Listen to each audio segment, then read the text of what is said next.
Andrew McCART, IFL TV in association with MTK Global. I'm here in Frisco, Texas. Delighted to be joined by Frank Smith. Frank, before we talk about why we're here in Texas, I want to just go back to last Saturday night, Wilder versus Fury. What did we witness? What did we see that night? Amazing night, a night for the history of boxing, and also you out on a big stag do. Did you see me out? Yes, before the fight. Do you have proof? Do you have proof of this? I'm only joking. You actually, the fight being there, it sort of ruined your stag do weekend, didn't it? Because you were supposed to be there on a stag do, yes, and it ended up being at a fight. So well, I was at the lobby bar in MGM. I met up with a few of my mates, had a couple of beers with them before I went to the fight. But a couple of beers, it's like you can have a couple of beers before you drive, you know. So, well, not in Scotland, but you can have a couple of beers and then drive home. But that's what I was doing. I was just having a couple of beers to relax, to get my nerves down, and then go and enjoy the fight.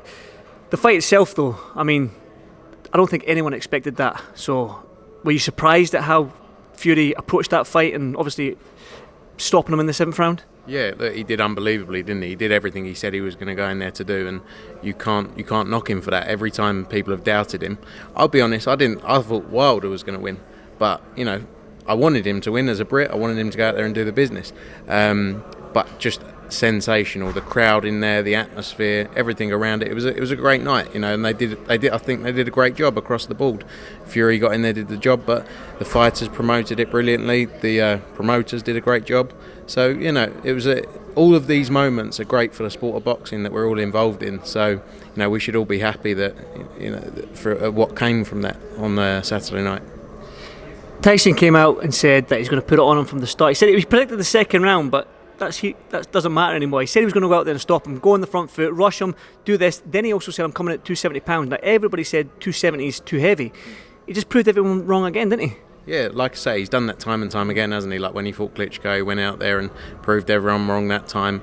When he came back and fought Wilder the first time, although he didn't get the win, he should have got it.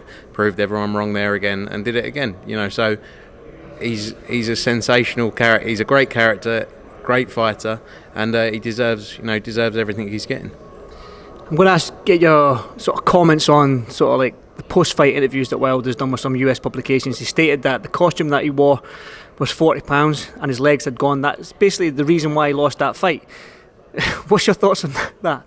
It's a great excuse, isn't it? Yeah. Is it better than David Hayes' toe excuse? It's miles better than David Hayes' toe excuse. I'd forgot about that, but a £40 costume made you lose the fight.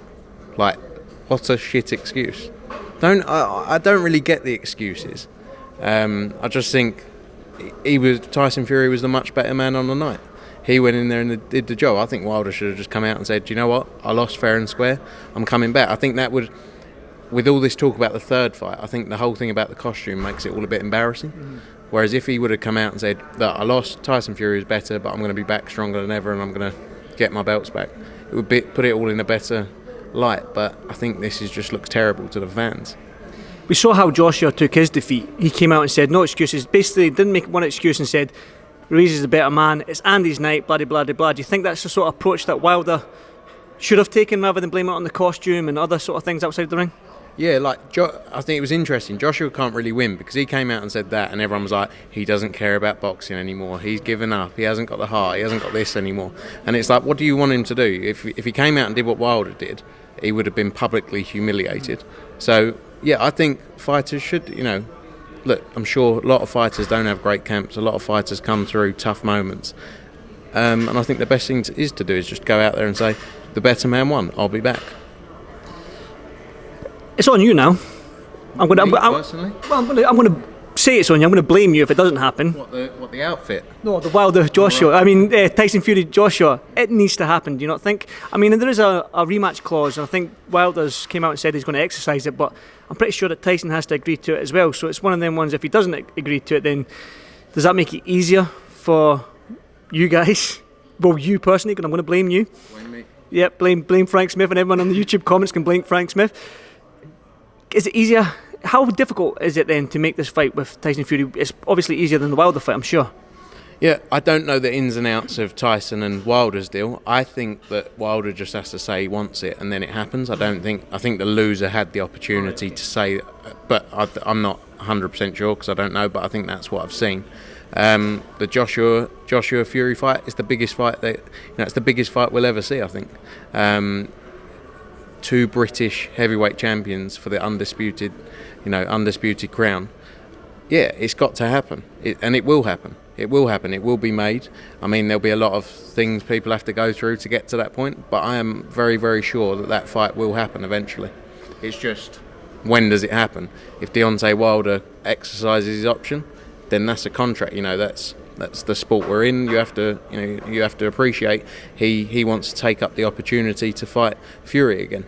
I don't think there's as much appeal for that fight because of the way Fury has really gone out there and won nearly every round of those two fights, and the way he lost, the way Deontay lost, and the way he's come out now and blamed certain things.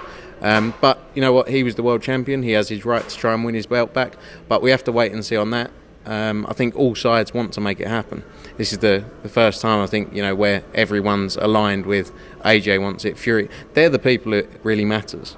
Doesn't matter what anyone outside or Tyson's promote. If Tyson Fury and Anthony Joshua want it and contractually they're able to do it, then it will happen. And they both want to make the fight happen. I think that boxing fans, especially me as well, I'm just going to put my name in there as well, that I want to see the fight next. Selfishly, I want to see the fight next.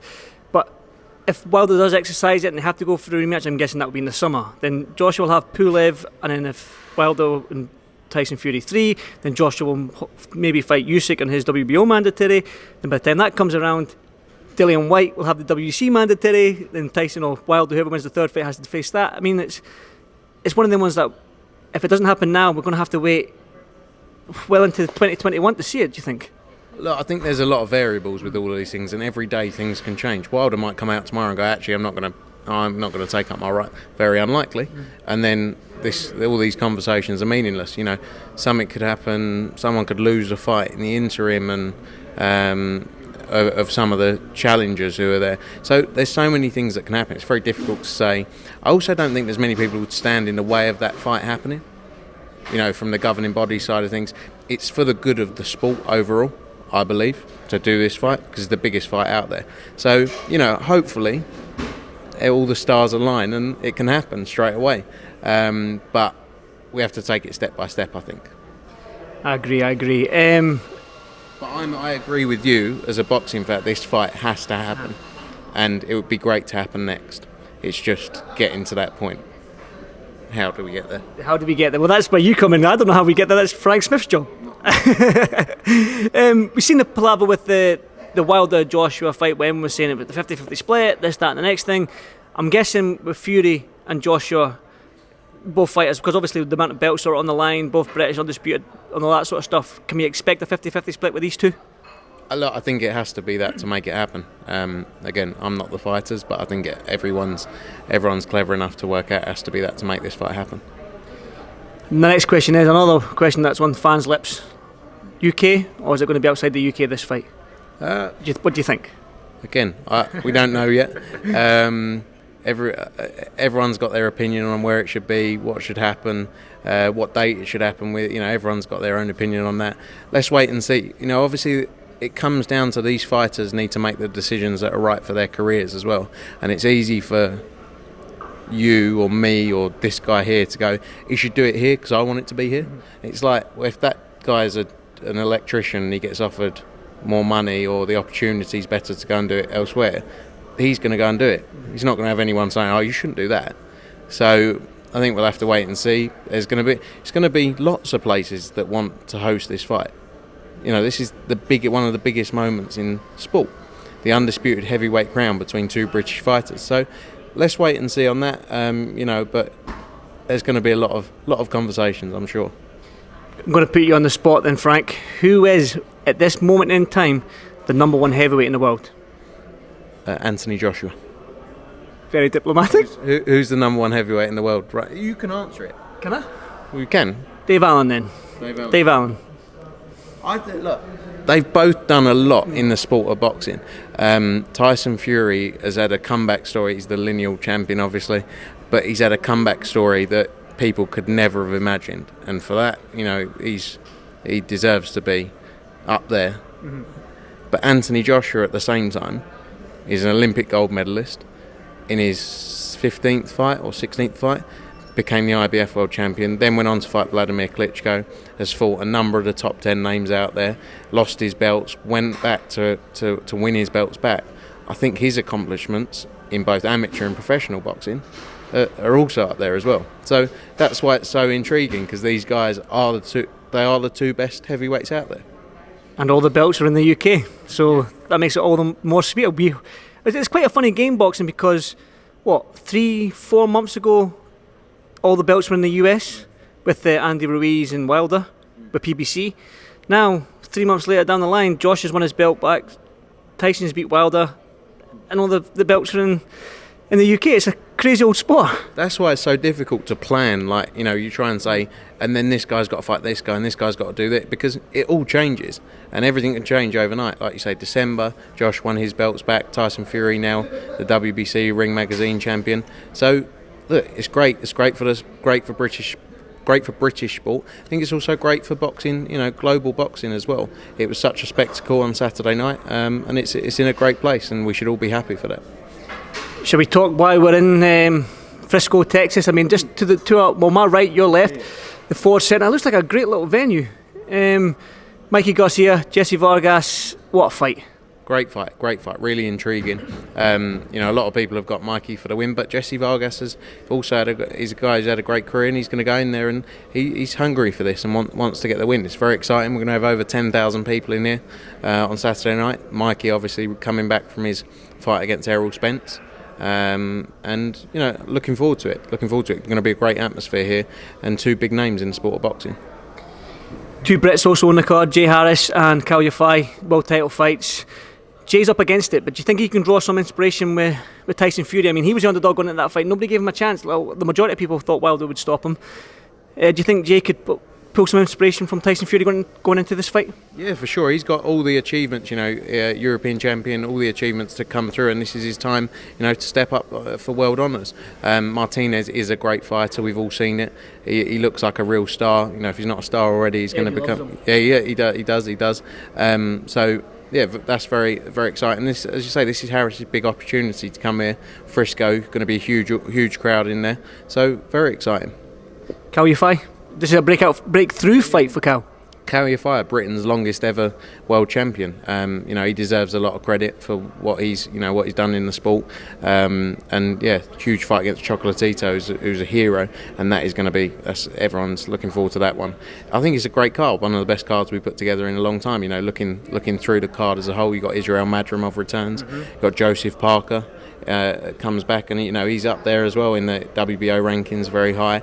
This is a big time for him in his career as he looks to build back towards a world title challenge. So great card, young kids, young prospects on there as well, so very much looking forward to it. Eddie's told me, I think it was in London for the Josh Kelly press conference back in London, he said that this is the best card he's ever put on. Do you echo that? If that's what he said, I'll agree with him, because that's apparently what I do. Yeah, no, it is. It's a great. If you look at it from top to bottom in terms of quality of fights throughout, I'd say it's up there, one of the best we've done.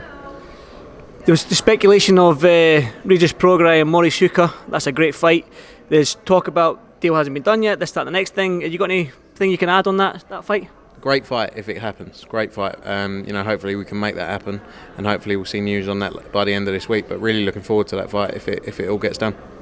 Good stuff. Well, I won't keep you much longer, Frank. I mean, thank you for doing the interview with me. And I tried to get you in Vegas, but I think you blanked me. Really? No, I didn't even try. I didn't try once. I think you were out on a stag do, and you didn't ask me. I'm going to be honest, right? I did go out Sunday. Did you? I met my mates. We went to Top Golf, then we went to some place for drinks. So you can't blame me, can you? No, I think you should have been doing that all week. Top Golf is cracking as well down there, isn't it? It's a great day out. I'm a keen golfer, so yeah. You did, really? Yeah. Seriously? I've got a video. I'll show you my video of me swinging. I smashed the ball about 300 yards. I can easily play golf. What handicap are you?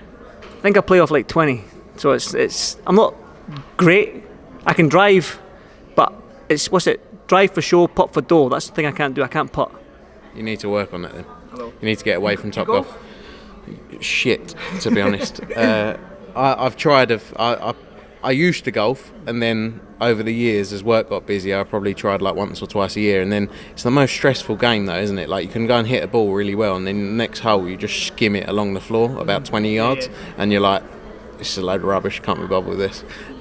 How we've got into golf, I'm not sure. We invented it. The Scottish folk, we invented it, but it's not one of them sports that we invented, but we're shit at. So, we're shit at football, shit at rugby, golf. We've got Josh Taylor, that's all we've got, but hey, we're happy with that. Perfect. There you go, you mentioned Josh Taylor. I know. I always mention Josh in every interview. Apparently I'm a super fan of the guy. Are you? Nah. Who is your number one fighter, would you say? In the world right now? No, not like even boxing ability, just as a character, like as in you like them, like who's number one? I would say Tyson. Like even this week in Vegas, just him joking around with the media and stuff like that. He gave me his time, and I would say Tyson because he's a funny guy off camera as well. And I haven't really met Josh. I've met Josh maybe once or twice, but it's obviously been quite like this a media scrum type thing. So your relationship with Josh Taylor is a bit like Joe from You. Joe from You. Yeah, that program on Netflix, The Stalker. Oh yeah. It's a bit like. I must. I've handcuffed it. Yeah, like you think he knows him. You think you know him, but really, you're just stalking him, and you know everything about him, but he doesn't. He doesn't know how much detail you've got in his life. Now that's creeping. That's creepy. We're going to end it there. I've had enough. Frank, like I said before, thanks for doing this for FL TV as always. I did offer. A bit hot. Oh yeah, sweaty. Yeah, it doesn't matter. Let's look forward to a great fight week, and hopefully I'll get another interview by the end of the week. Thanks, mate. Looking forward to it. Good stuff. Thanks, Frank.